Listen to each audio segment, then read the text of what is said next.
Big news coming out of New York. The Mets have signed Eduardo Escobar, Starling Marte, and Mike Cannon. Steve Cohen messes around and spends $100 million like that. Cohen heard Mets criticism on not signing Mats, and he went out and redeemed himself right away. New York Mets, or should I say the New York Athletics?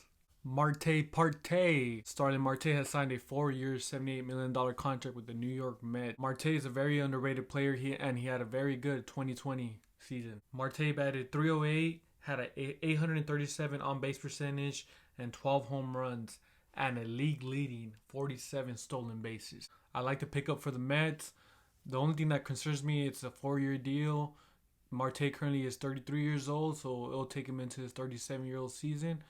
So far, there's been no signs of him slowing down, but you never know. Father Time is undefeated. Does this signing mean goodbye to Michael Conforto? I don't know. Let me know, Mets fans. Mets also agreed on a deal on infielder Eduardo Escobar on a 2-year, $20 million contract. Eduardo Escobar earned his first All-Star selection, posting a 786 on-base percentage with 28 home runs across 146 appearances, equaling to 3.0 wins above replacement.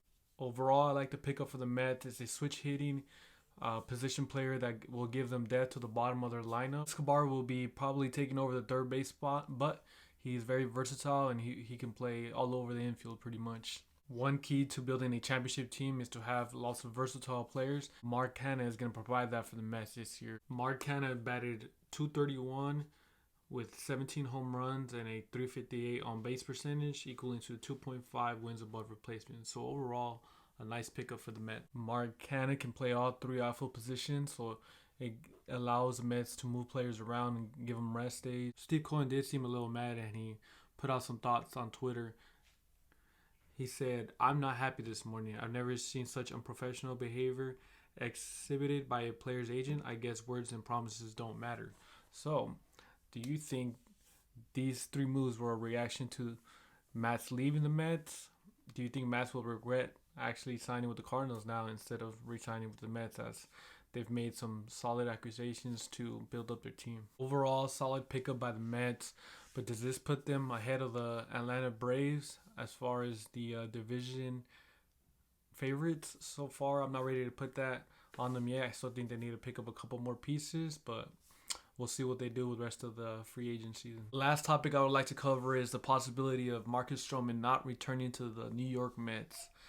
If you follow Marcus Stroman on Twitter yesterday, you might have seen this interaction he had with a fan. It was pretty much telling Stroman not to leave the Mets, that they need him for this upcoming season. Stroman's response was, "I would love to be back on the squad next year. I've proven that I can pitch in New York. Others usually crumble under the New York pressure. However, I know a source who says the front office, rather the other pitchers on the market.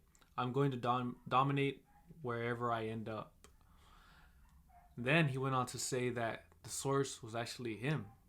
So we know this is valid information, whereas he's determined that the Mets possibly don't want him to return, though they prefer other available starting pitchers on the market. That news came as a surprise to me because he posted pretty good numbers last year. He had around a 3 ERA with around 180 innings pitched and 158 strikeouts. Those numbers are pretty good. I'm sure pretty much any team would take that from a start. So it's pretty surprising that the Mets did not want to bring Stroman back.